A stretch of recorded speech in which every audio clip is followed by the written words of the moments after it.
Bom dia, tudo bem? Olha, vocês fizeram algumas atividades que foram deixadas com vocês. Acredito que na biblioteca, creio eu. Eu quero hoje fazer algumas considerações a respeito daquilo que foi perguntado para vocês. O assunto foi o sistema endócrino, né?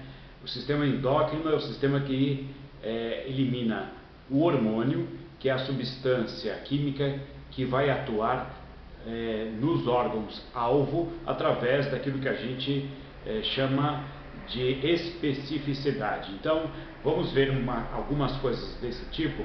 Eu vou ler as questões e assim nós podemos comentar e, quem sabe, esclarecer algumas dúvidas a respeito do sistema endócrino. Então, esse sistema, ele, como o próprio nome diz, é um sistema em que o sangue é o veículo, ou seja, é o material, líquido, molécula, da forma com que vocês entenderem mais fácil, essa substância ela vai circular dentro da corrente sanguínea e vai atingir todos os órgãos. Porém, só alguns órgãos vão responder a esse estímulo. E por que isso acontece? É o que eu fiz na primeira pergunta, né? Então, vamos entender ou lembrar que na superfície das células existem receptores de membrana. Esses receptores de membrana são moléculas, né, que ficam fixadas do lado externo da membrana, do lado de fora. E aí, esses receptores, essas proteínas específicas, elas têm um formato, né, que permite uma identificação.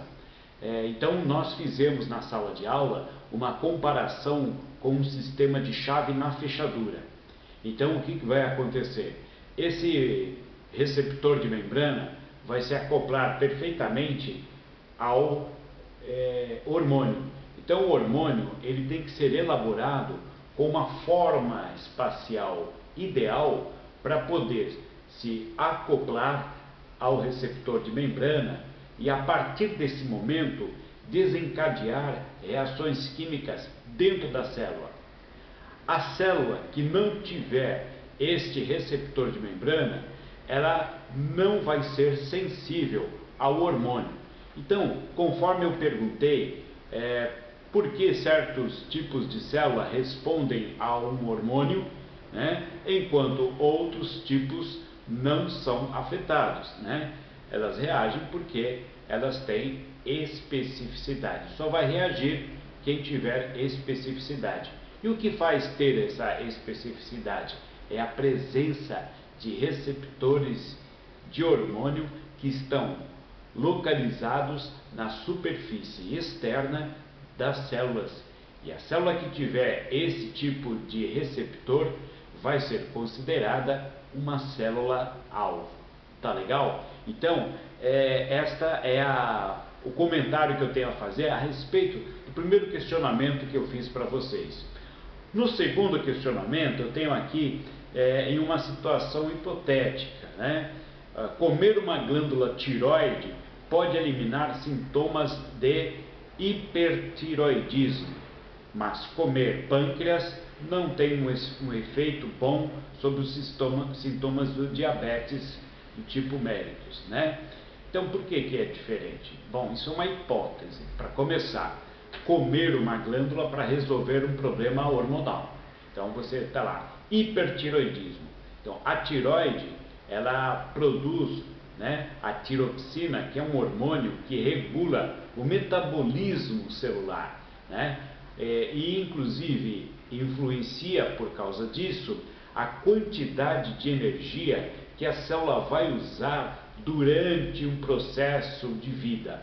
Então, a tiroxina ela é um hormônio que influencia muito o metabolismo, né?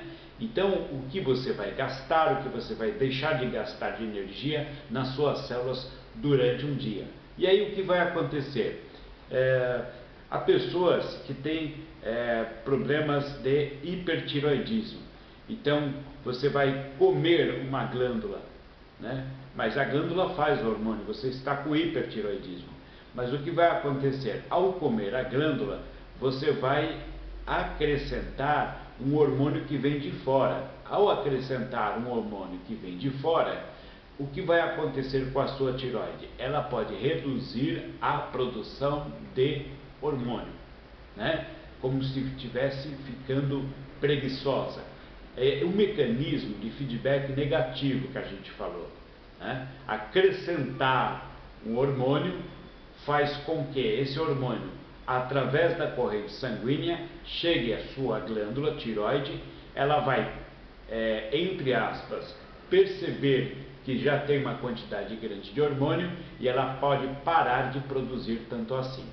Muitas vezes uma glândula como a tireoide, por exemplo, ela fabrica muito hormônio por um fator compensatório, ou seja, existe uma carência, então ela produz bastante.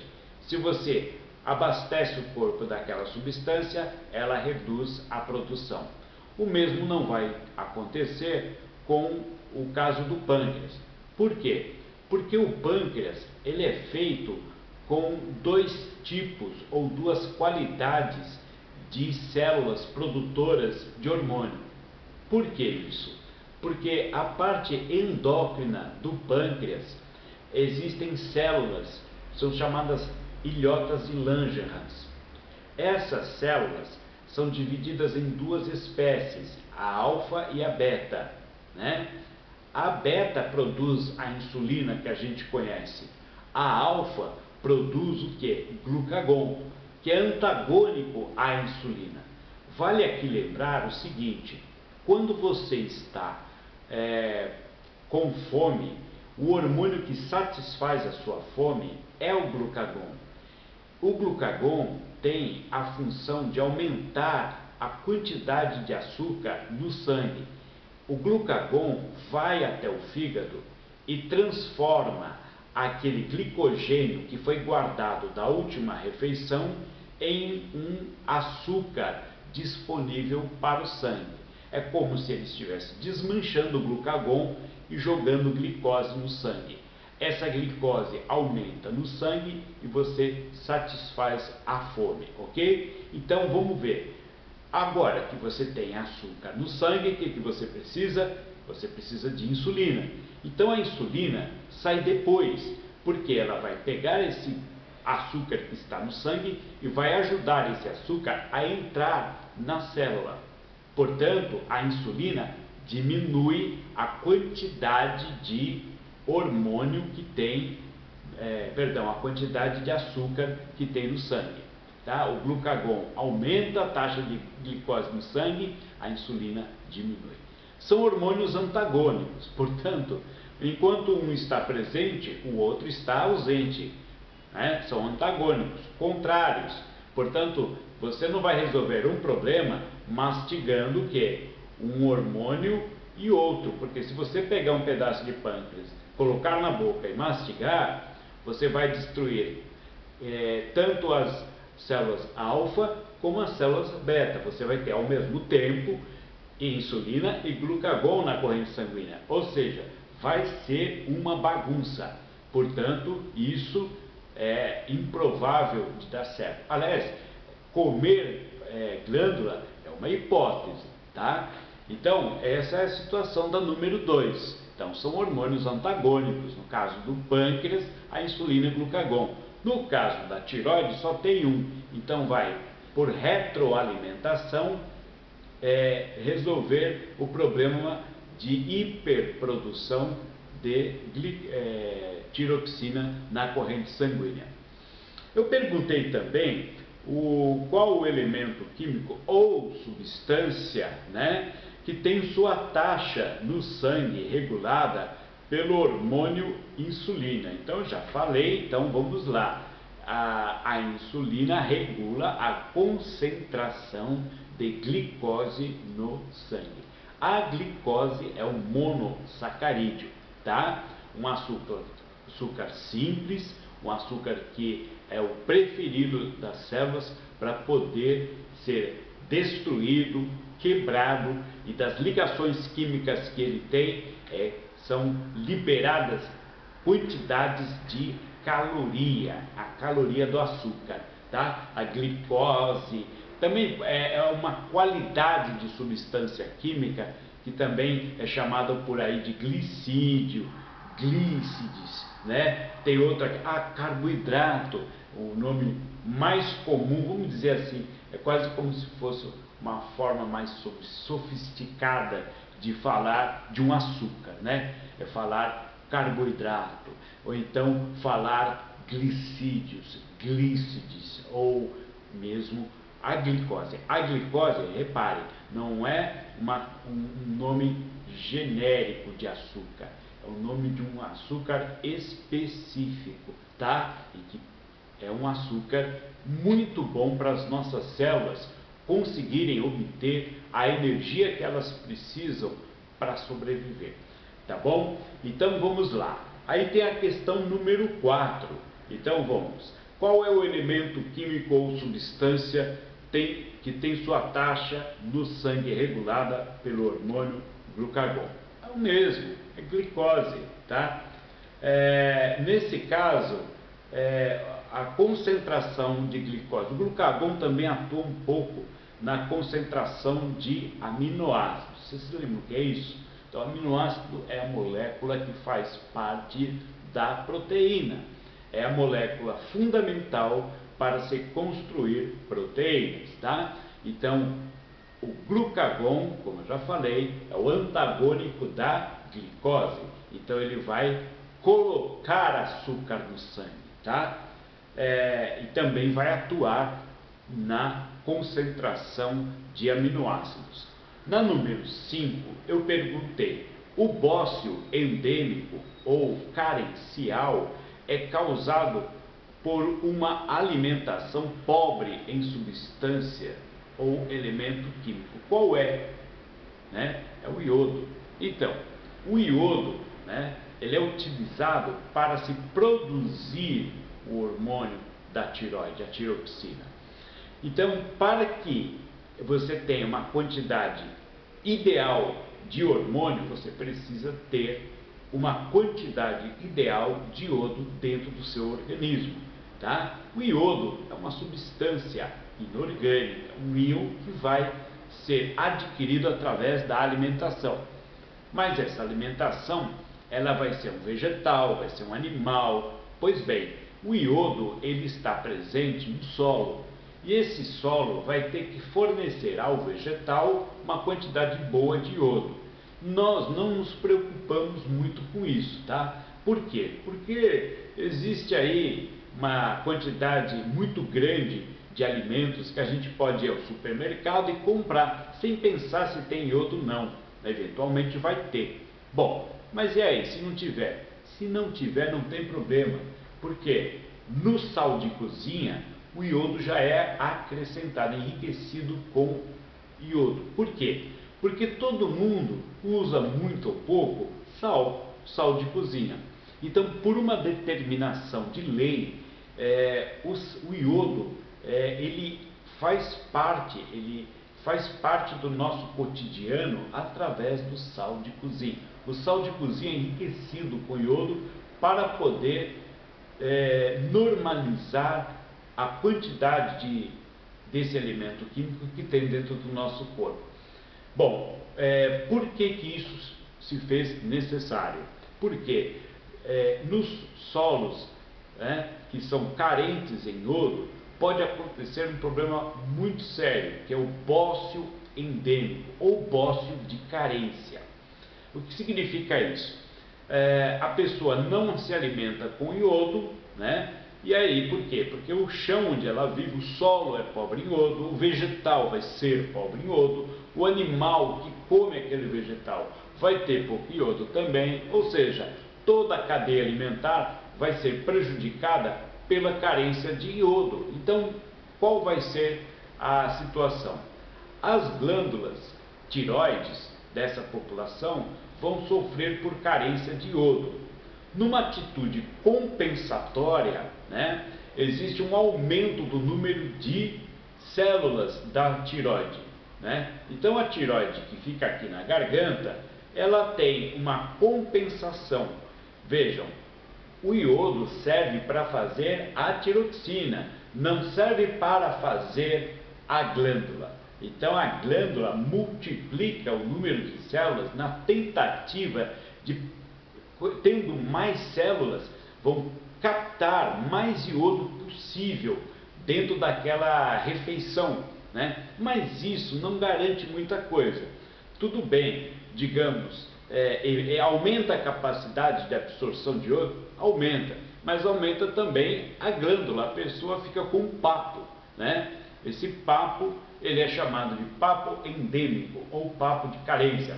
Endêmico por quê? Porque endemia é uma situação de doença, por exemplo, que acontece numa determinada região em que o número de casos já é conhecido, a região já é conhecida, todo mundo sabe que naquele lugar existe solo pobre em iodo. Então é normal que aquelas pessoas que vivem naquele lugar tenham carência de iodo. Então o que vai acontecer? Vai acontecer uma endemia, né? Lá vai ter aquela doença, né? Então o que vai acontecer?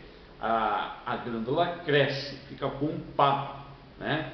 Então esse papo foi resolvido com o acréscimo de iodo no tratamento do sal refinado que nós compramos no mercado. Eu disse que a gente não se preocupa muito com isso, mas é porque a nossa alimentação já é regulada, porque ela é industrializada, etc. Tem o sal de cozinha, né? Lá no sertão de alguns estados, por exemplo, da região nordeste do Brasil, a pessoa não tem muita opção. Ela produz uma boa parte daquilo que ela consome. Portanto, se a produção dela é num solo pobre, ela vai ter carência e vai desenvolver esse tipo de situação, tá? Que é o bócio endêmico. Isso aí me parece que era número 5, tá? Na verdade, eu emendei, né, a 4 com a 5. A 5, o bócio endêmico ou carencial é causado por uma alimentação pobre em uma substância química ou elemento, que é o iodo. Qual é o elemento químico ou substância que tem sua taxa no sangue regulada pelo paratormônio? Ok. O paratormônio, ele é um hormônio produzido pelas paratiroides. O que é isso? Né? Aqui na garganta, no pescoço, você tem a tiroide, que parece uma gravatinha borboleta. Atrás, na parte posterior dessa glândula tiroide, que eu falei agora há pouco, você vai ter 4 pequenas glândulas, 2 de cada lado, chamadas de paratiroides, tá? E essas paratiroides, elas trabalham na absorção, na liberação de quê? De cálcio no sangue. Então, elas trabalham na concentração de cálcio no sangue, tá? Na verdade, ela eleva a concentração de cálcio no sangue, tá? Como ela faz isso? Ela tira o cálcio do osso, tá? Ué, mas para quem vai precisar isso, né? Então a gente tem aqui uma lógica, tá? Uma lógica mais ou menos. A tiroide, né? Ela fabrica também um hormônio chamado calcitonina, tá? Calcitonina. Essa calcitonina, através da corrente sanguínea, o que ela vai fazer? Ela vai ajudar o osso, o esqueleto, a se fortificar assimilando cálcio. Então o que vai ter? Ó, tiroide, calcitonina, vai na corrente sanguínea, vai lá no osso, aí o cálcio gruda no osso, tá? Então é isso que vai acontecer. Bom, mas onde é que estava esse cálcio que foi parar no osso? Cadê? De onde ele veio? Veio da alimentação. E onde ele estava? Na corrente sanguínea. Portanto, quando a tiroide libera calcitonina, né? O hormônio que está lá, o cálcio que está viajando no sangue, vai grudar no osso. Então, o osso vai ficar com aumento de cálcio e o sangue com diminuição de cálcio. Ok? Então, aí, olha só o que vai acontecer. É mais ou menos igual a insulina e o glucagon, né? Aí, se diminui o cálcio no sangue, o que vai acontecer? Entram em ação as paratiroides. E as paratiroides vão fazer o quê? Elas vão liberar o tal paratormônio. Então, paratormônio é o seguinte: em certas situações é preciso que haja cálcio no sangue. Por quê? Porque o cálcio não tem só essa função no nosso organismo, ele tem outras funções. Então, não pode também esvaziar o cálcio que está lá no sangue, né? Não pode zerar, não pode ir tudo para o esqueleto, né? Não pode. Então, o que vai acontecer? Esse hormônio aqui, o paratormônio, que sai das 4 glândulas paratiroides, que estão do lado de trás, posterior, escondidinhas na tiroide, né? Esse paratormônio vai estimular a liberação de cálcio no sangue. E de onde vai vir esse cálcio? Se não tiver outro jeito, do osso. Ou seja, vai acontecer o seguinte: a calcitonina gruda o cálcio no osso, o paratormônio desgruda. A calcitonina diminui o cálcio no sangue, né? O paratormônio aumenta o cálcio no sangue. É um controle, né, automático, né, dessa situação. Tá? Então vamos lá. Não sei, ficou claro ou não? Se não ficou, volta um pouco o filme e vê direito. Ou então, vamos tentar olhar o que acontece no esquema que tem no livro. Deixa eu pegar aqui, tem um negócio aqui, página 524 do livro. Tem um esquema que vai ajudar a resolver essa parada, se for dúvida ainda, né? Ok? Então, o paratormônio e a calcitonina estão resolvidos, tá? Que são as questões 6 e 7, respectivamente, tá? Pessoal, é muito importante a gente entender como funcionam esses mecanismos de controle hormonal, né? Porque qualquer desarranjo hormonal pode causar problemas bem sérios no metabolismo da gente, tá?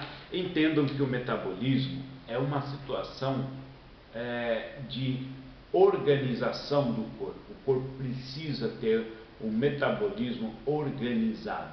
E o hormônio contribui muito para a elaboração, né, das reações químicas que vão fazer com que o metabolismo esteja equilibrado, né?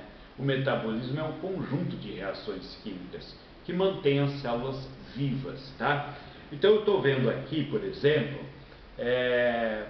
uma das situações em que acontece a deficiência de hormônios tiroidianos, por exemplo, que é um problema muito grave de metabolismo, né? Na infância ele causa retardo mental, né? E o crescimento, retardo também no crescimento, na formação óssea e tudo mais. Essa condição na criança, ela é conhecida como cretinismo, tá? Então, basicamente, é uma má formação, porque o metabolismo na infância é muito importante, porque ele vai fazer a estrutura do corpo, vai formar o corpo para que a pessoa consiga exercer todas as funções do dia a dia. Então, o caso do cretinismo é muito sério, né? E infelizmente as carências alimentares, elas são bastante determinantes nesse ponto de vista, porque o iodo é importante e o iodo é um nutriente, né? Então, existe uma ligação entre a condição de vida da pessoa, né, e o fato dele estar mais vulnerável a esse tipo de doença. Tá legal? Também vamos lembrar do hipertiroidismo e do hipotiroidismo, tá? Muito hormônio, pouco hormônio, ok? Então, no hipertiroidismo ocorre um aumento do metabolismo e, consequentemente, o aumento de todas as relações ou reações que o ser humano tem com o ambiente. Então, o que é o estado de alerta, né? Altera o metabolismo, acelera o funcionamento do corpo, então acelera o funcionamento de coração, acelera a respiração, acelera o estado de alerta, o sistema nervoso, tá? Causa insônia, né? Então tem algumas consequências muito desagradáveis na pessoa, né? Que vai ser causada pelo aumento desse hormônio tiroxina. Então, o hipertiroidismo, ele é disfarçado na sociedade, porque são pessoas que aparentemente são apenas agitadas, né? E essa agitação pode ser confundida até com uma situação saudável da pessoa, né? Então, pode acontecer, por exemplo, a projeção do globo ocular. Isso é uma coisa muito comum, pessoas que têm um globo ocular saltado demais, é um sinal de hipertiroidismo. Agora, o hipotiroidismo vai causar o quê? O efeito contrário no metabolismo dessas pessoas, metabolismo lento, né? Porque a tiroxina é o hormônio do metabolismo. Então a pessoa vai ter uma série de dificuldades de se manter acordada, de ter ações, né, determinantes, uma indisposição, né, uma dificuldade de manter a concentração, uma dificuldade de se manter em estado de alerta, né? Então, pode acontecer também, por causa desse baixo consumo de energia, um acúmulo muito grande de materiais energéticos dentro do corpo, ou seja, glicose come na refeição vários polissacarídeos, carboidratos, não são gastos no metabolismo celular, acabam se acumulando, aumentam o peso, né? E o hipotiroidismo é uma situação muito desagradável também. E aí as pessoas se sentem gordas, querem emagrecer, faz regime, não adianta nada. Por quê? Não é o problema do que você está comendo. O problema é do uso daquilo que você está comendo, que deveria ter lá o hormônio da tiroxina, a tiroxina, para ajudar o indivíduo a trabalhar, a digerir, a quebrar aquele açúcar imediatamente. A insulina ia colocar dentro da célula, aí ia agitar tudo aquilo dentro da célula, fazer as reações químicas do metabolismo e depois fazer o quê? A célula funcionar ativamente. Então, há uma carência energética muito grande. Não é à toa que os médicos endocrinologistas não indicam nenhum tipo de dieta antes de ler o exame que vai medir o hormônio tiroxina. Vocês podem ver aí na página 523 que existe também a tiroxina, né, que é um hormônio importante para o nosso metabolismo. Também tem lá a posição da tireoide, das paratireoides, né? Então, pessoal, esse foi um comentário que eu fiz a respeito do caso daquelas atividades que foram deixadas para vocês e que eu espero que vocês tenham feito com relativa facilidade. Caso não seja, né, vocês podem verificar que todo esse conteúdo ele está disponível na publicação, no livro, né? Então, por aí a gente encerra essa transmissão. Eu quero que vocês se empenhem agora em fazer a outra parte, que é a parte de vestibular, né?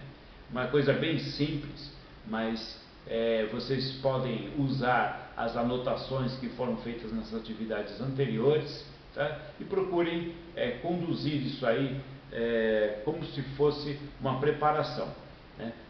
Logo mais nós vamos trabalhar com outras situações, né? E vamos acabar por encerrar esse assunto de sistema endócrino, ok? Um abraço e até a próxima.